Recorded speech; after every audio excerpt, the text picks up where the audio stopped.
রূপালি guitar ফেলে একদিন চলে যাব দূরে, বহু দূরে। সেদিন চোখে অশ্রু তুমি রেখো, গোপন করে। এই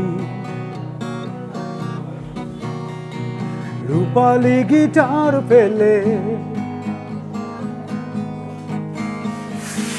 একদিন চলে যাব দূরে, বহু দূরে। সেদিন চোখে অশ্রু তুমি রেখো, গোপন করে। 2002-এ এই দরবার হলে একটা প্রোগ্রাম ছিল।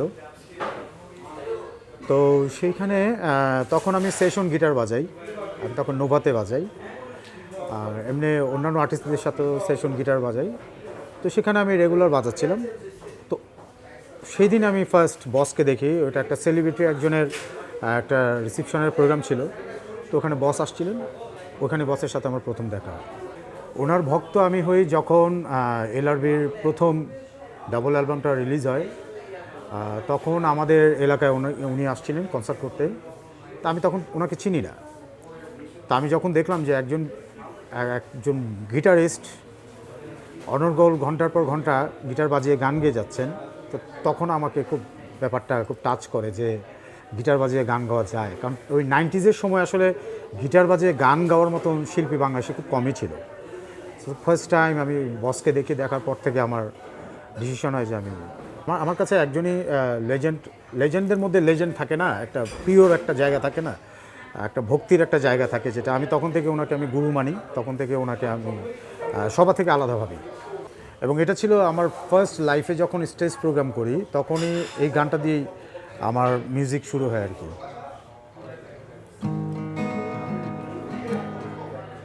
আমি যাব চলে দূরে, বহু দূরে, গান শুধু রবে আমার স্মৃতি নিয়ে। আমি যাব চলে দূরে, বহু দূরে, গান শুধু রবে আমার স্মৃতি নিয়ে। শালালালালালা, শালালালালালা, শালালালালালা। বসের সাথে আমার প্রথম কনসার্ট করা একই মঞ্চে, সেটা কলকাতায় 2006 সালে। এটা ছিল আরেকটা মজার বিষয় হচ্ছে, প্রথম পারফরমেন্স তো বসের সাথে আমি গিটার বাজিয়েছিলাম দরবার হলে, যে শোতে পরিচয় হয়েছে 2002 সালে শেষের দিকে। আর এলআরবির সাথে স্টেজ শেয়ার করেছি হচ্ছে কলকাতায়। হলিডে একটা উৎসব হয়, ওখানে বিভিন্ন দেশ থেকে আর্টিস্ট আসে, ব্যান্ড আসে। তো এটা ছিল আমার কলকাতার প্রথম শো এবং প্রথমেই এলআরবির সাথে স্টেজ শেয়ার। আমি যখন স্টেজে বাজাচ্ছিলাম, তো সেখানে সব সেলিব্রিটি আসছিল, একটা করে দুটো করে গান গাইছিল। তো হঠাৎ করে দেখলাম সবাই চিৎকার করে হো করে উঠেছে। কী হয়েছে? আইয়ুব বাচ্চু আসছে। তো I am so excited, I was excited. প্রথম আমার গুরুকে আমি সামনে থেকে দেখবো, এরকম একটা এক্সাইটেডমেন্ট ছিল আমার। তো যখন বস স্টেজে আসলেন, আসার পর বললেন আমার হাতে প্রবলেম, সামহাও উনি মনে একটা অ্যাক্সিডেন্ট ছিল ওনার, তো আমি বাজাতে পারবো না, তুমি কি আমার সেই তুমি গানটা বাজাতে পারবা? তো আমি তো অবাক, আমি গিটারটা খুলে কিন্তু অলরেডি ওনার পায়ের সামনে দিয়েছিলাম। উনি বললো না না না, আমি বাজাবো না, তুমি বাজাবো, তুমি পারবা? আমার জি বস পারবো। পরে বললো যে ঠিক আছে। তো পরে একে একে করে উনি 4টা গান গাইলেন এবং আমি 3 রাত আর ঘুমাইনি। তারপরে একদিন রোজার মধ্যে, আমি জানি না, হঠাৎ করে একদিন দুলাল ভাই, আপনি তো জানেন যে বাচ্চু ভাইয়ের এবি কিচেনের ম্যানেজার ছিলেন দুলাল ভাই, উনি চলে গেছেন অসময়ে। তো দুলাল ভাই হঠাৎ করে, সবসময় উনি কানেক্ট করতো আমাকে, ফোন দিয়ে বললো যে তুমি একটু চলে আসো, তোমার বস একটু তোমাকে ডেকেছে। তখন রোজার মধ্যে দুপুর ছিল। তা আমি গেলাম, যাওয়ার পরে ওখানে বসলাম, রেগুলার যেভাবে যাই ওরকমই যাওয়া হয়। তো আমাকে দুলাল ভাই বলতেছে, আমি গিয়ে দেখি বস ভেতরে কাজ করছেন আর আমি বাইরে ওই অফিসে বসা। তো দুলাল ভাই বললো তোমার জন্য তো একটা গুড নিউজ আছে। আমি বললাম কি? বললো যে তোমার জন্য তো গান রেডি হচ্ছে। তো আমি তো অবাক হলাম, একটু মানে অবিশ্বাসও করলাম হয়তো ফান করছে। বললো যে না, তোমার জন্য গান রেডি হচ্ছে, ভিতরে তোমার গান হচ্ছে।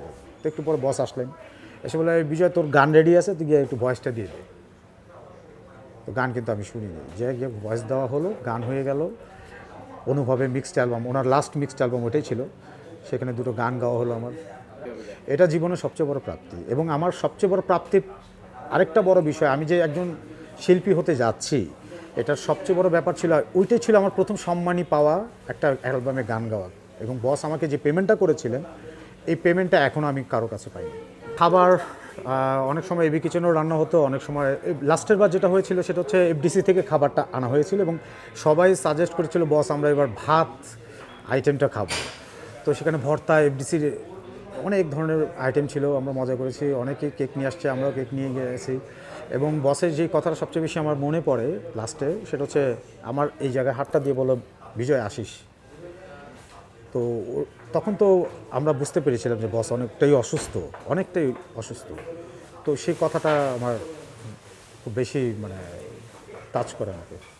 বসকে তো আসলে কিছু বলার নাই, বসকে অনেক কিছু বলার ছিল, বলা হয়নি, অনেক কিছু জানানো ছিল, জানানো হয়নি। এখন শুধু একমাত্র আল্লাহর কাছেই দোয়া চাওয়া ছাড়া কিছু করা নাই। আল্লাহর কাছে দোয়া করি আমাদের প্রিয় বস শ্রদ্ধা আইয়ুব বাচ্চু ভাইকে জান্নাত দান করি।